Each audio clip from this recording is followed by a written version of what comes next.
guys, welcome back.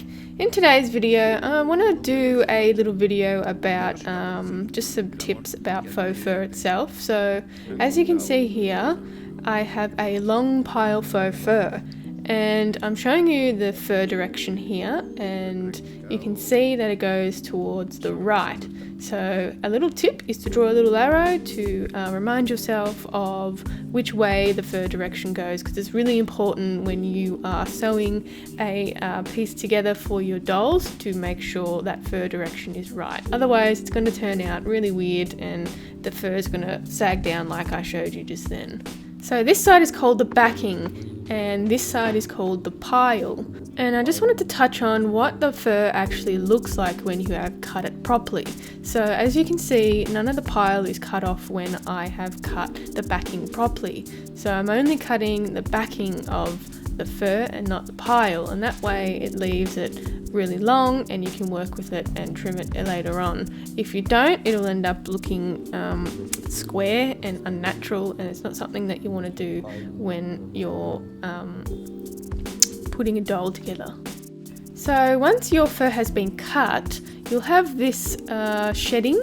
It's natural, you know, it happens anytime you cut the fur. Now I prefer to pull it around the edges like this and just gather up all of the loose fur, and that way you just have that fur in a pile and it's not going to go floating around everywhere. But believe me, this fur goes floating everywhere. I find it in the most weird spots and I don't even know how much I've eaten. So just going along the edges and pulling any of those loose fur pile bits off. I find it's the best way and the most easy way without any loose material to be used. And once I've pulled all that off, I just give it a good rundown over my hands just to get out any loose fur. And once you have minimal pile shed, then you know you've got all the loose fur off, but it does take a little while for that pile to actually all come off, so you will still get some shedding. But as you can see, this is what I've pulled from the edge of that fur, and it's really useless, so I just toss it aside. I don't use it or anything. But by all means, if you have something to use it for, definitely use it, better than throwing it out. Alright, now I want to move on to another piece of fur. This is quite a thick pile of fur. I find the thicker fur has pros and cons about using it. This particular one is really thick and it's kind of hard to get through a sewing machine, but the quality is really great. So drawing on that fur direction again, and as you can see, it's quite easy to tell that it goes to my left.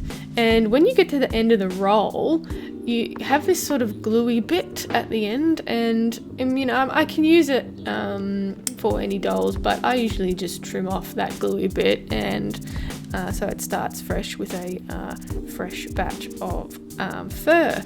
So just running my scissors through just to cut off that gluey bit, and again I'm just cutting the backing.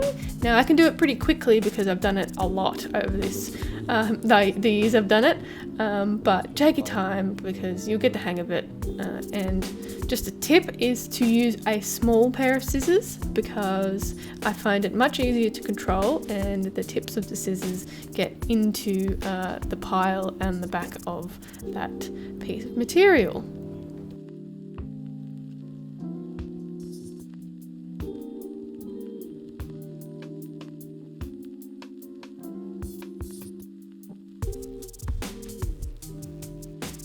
Alright, once you've cut it off, it just easily comes off like that and you can toss it aside. Don't use this for anything because it's just not a very good piece of anything really, so toss that aside. And now I can show you another method to get rid of the fur, and it's just using some tape. I don't really like using this because it's kind of a waste of material, so but you can just rip off a section of tape and then tape it to the pile of your fur and then rip it off, and it takes all of that bit off. But you know, I don't find it necessary, but you can use the other side and rip it off again. But yeah, I never do this way. I just find it really unnecessary and just a waste of material that you don't need to add to the huge garbage pile that's the world. And again, just going through and pulling off that wasted pile. De eso no te puedo hablar mucho porque lo he practicado solo besando estampitas.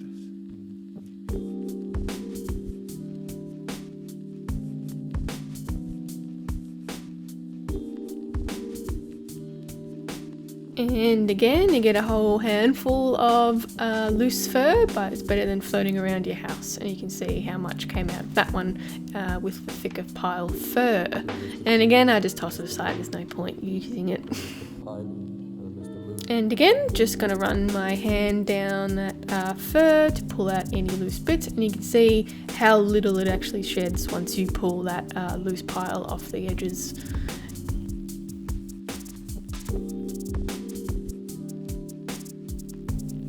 Alright, so I just want to go through the pinning method for when you pin things to go through the sewing machine. And I just have these little ball end pins, nothing special. And you want to fold the fur on itself.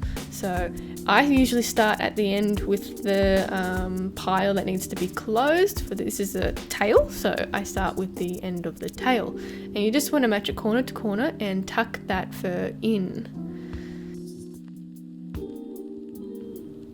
So I know some of you have seen a video that's been going around with Shannon's Fabric, I think it is, and they recommend to trim the corners of the fur, but I don't really recommend doing that because then you kind of leave it open for bald spots on your doll, so I really don't recommend doing that. So what you want to do is just deal with the thickness and pin that pile together and shove it in to the middle of the fur. So then we stick the pin in, and go around the edges while still tucking the fur in.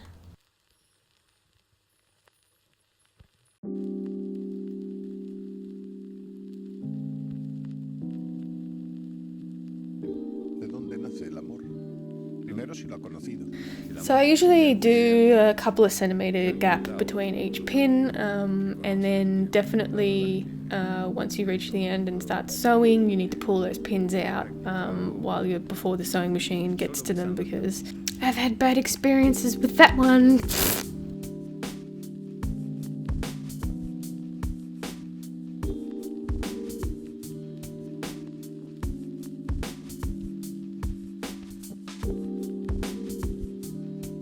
Alright, coming up to the end of pinning, and you're going to run your sewing machine on quite a large stitch, so I go for a 4-point stitch.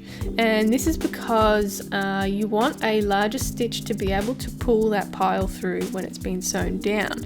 So if you have a smaller stitch, it pins that fur down and it doesn't look good on your doll because all that fur rolls over on itself and you can't get it out. So definitely a larger stitch, it will make your life a whole lot easier.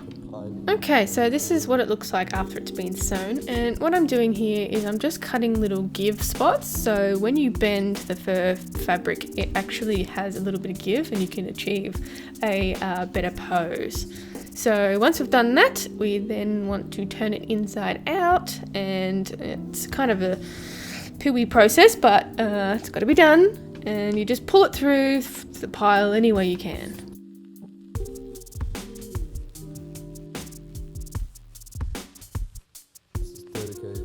So you can use shovey sticks and shove it out, or you can use pliers and just get a hold of the fabric from a little bit further down and pull it out, and that way, yeah, I think it works better this way, so you're not shoving too much or ruining any sort of fabric. You can just pull it through pretty easily, and you're not using your little fingers, so you can get a better grip of anything that's stuck in there. And then the end bit, you can use that shovey stick again and shove it out.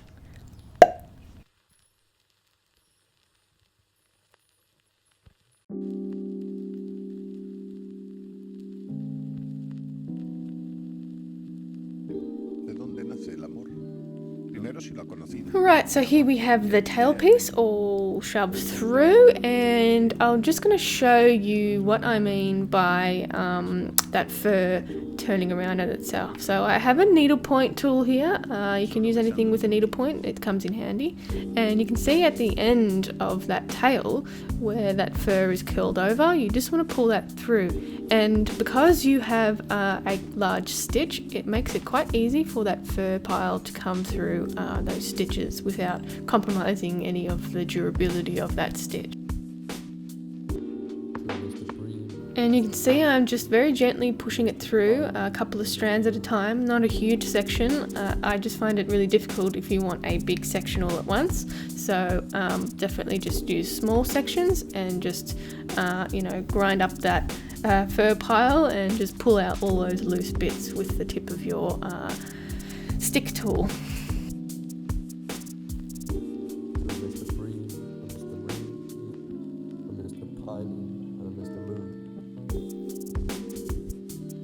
And believe me, it's a very tedious and time-consuming process sometimes, but it's very necessary. It just otherwise your doll would just look really weird.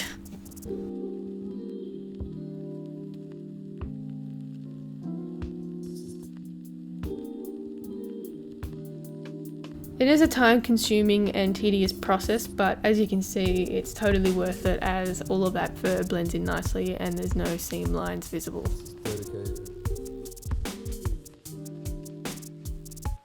So quickly moving on to another faux fur, and this is a Mongolian faux fur, and you can see the pile is a bit weird on this one, so it kind of looks like it goes towards the corner, but if you actually brush it and check properly, it goes towards the right rather than up.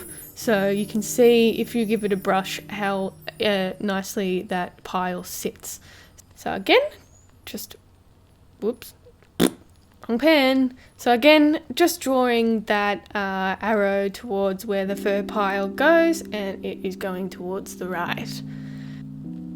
So Mongolian faux fur is a bit different than other faux furs because the pile is sort of all over the place. So sometimes it's very confusing when the pile is sort of spiraling around and you can't tell when that fur direction goes, but whatever you think looks best with a Mongolian faux fur, it's just go with what you think is best.